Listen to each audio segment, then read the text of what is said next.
Hello everyone, welcome back to my channel. So दोस्तों, जैसे कि आप सभी जानते हैं, हमने पिछली वीडियो में सोशल इश्यूज़ पर बात की थी। आज हम इकोलॉजिकल इश्यूज़ को देखेंगे।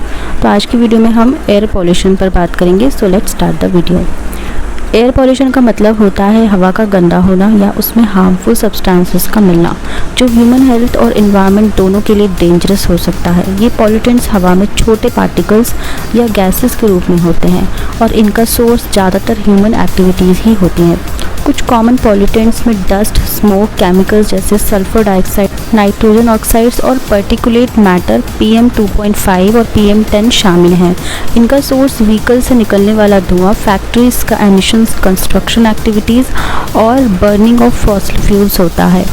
एयर पॉल्यूशन से सांस की बीमारियां जैसे अस्थमा, ब्रोंचिस, हार्ट प्रॉब्लम्स और इवन कैंसर का रिस्क भी बढ़ जाता है। बच्चे, बूढ़ों और ऑलरेडी एग्जिस्टिंग हेल्थ प्रॉब्लम्स वाले लोगों पर इसका ज़्यादा असर होता है। साथ ही ये प्लांट्स और एनिमल्स को भी नुकसान पहुंचाता है और क्लाइमेट चेंज को एक्सीलरेट करता है। नाउ एयरबोर्न लीड की बात करते हैं। देखिए, एयरबोर्न लीड का मतलब है हवा में छोटे छोटे लीड के पार्टिकल्स का होना।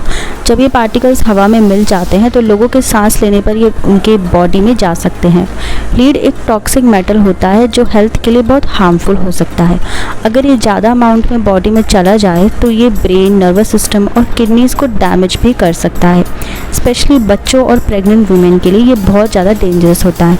एयरबोर्न लीड ज़्यादातर इंडस्ट्रीज़, वेहिकुलर एमिशंस या फिर पेंट में लीड के होने से आता है, इसलिए लीड पॉल्यूशन को कंट्रोल करना बहुत ज़्यादा ज़रूरी होता है। Now depletion of ozone layer. Ozone layer depletion का मतलब है ओजोन लेयर का पतला होना या उसका टूटना। ओजोन लेयर एक प्रोटेक्टिव शील्ड की तरह काम करती है जो हमें सन के हार्मफुल अल्ट्रावायलेंट UV रेज से बचाती है। अगर ये लेयर पतली हो जाती है तो ज़्यादा UV रेज अर्थ तक पहुंच जाती है, जो स्किन कैंसर, आई डैमेज जैसे कैटरेक्ट्स और प्लांट्स के लिए भी हार्मफुल हो सकती है। ओजोन लेयर डिप्लीशन का मेन रीज़न है क्लोरोफ्लोरोकार्बन, CFCs और दूसरे केमिकल्स का इस्तेमाल। ये केमिकल्स रेफ्रिजरेटर्स, एयर कंडीशनर्स और कुछ इंडस्ट्रियल प्रोसेसेस में यूज़ होते हैं। जब ये केमिकल्स एटमॉस्फेयर में जाते हैं तो ये ओजोन मॉलिक्यूल्स को तोड़ देते हैं, जिससे ओजोन लेयर थिन हो जाती है। मॉन्ट्रियल प्रोटोकॉल जैसे इंटरनेशनल एग्रीमेंट्स बनाए गए हैं ताकि CFCs और ओजोन डिप्लीटिंग सब्सटेंसेस का यूज़ कम किया जा सके और ओजोन लेयर को प्रोटेक्ट किया जा सके।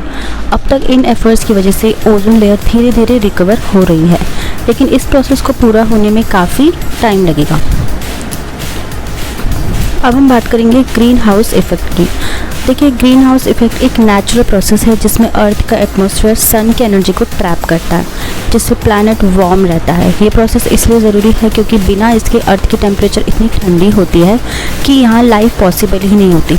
लेकिन प्रॉब्लम तब होती है जब ह्यूमन एक्टिविटीज़ के कारण एटमॉस्फेयर में ग्रीन हाउस गैसेज जैसे कि कार्बन डाइऑक्साइड, मीथेन और नाइट्रस ऑक्साइड की मात्रा ज़्यादा बढ़ जाती है।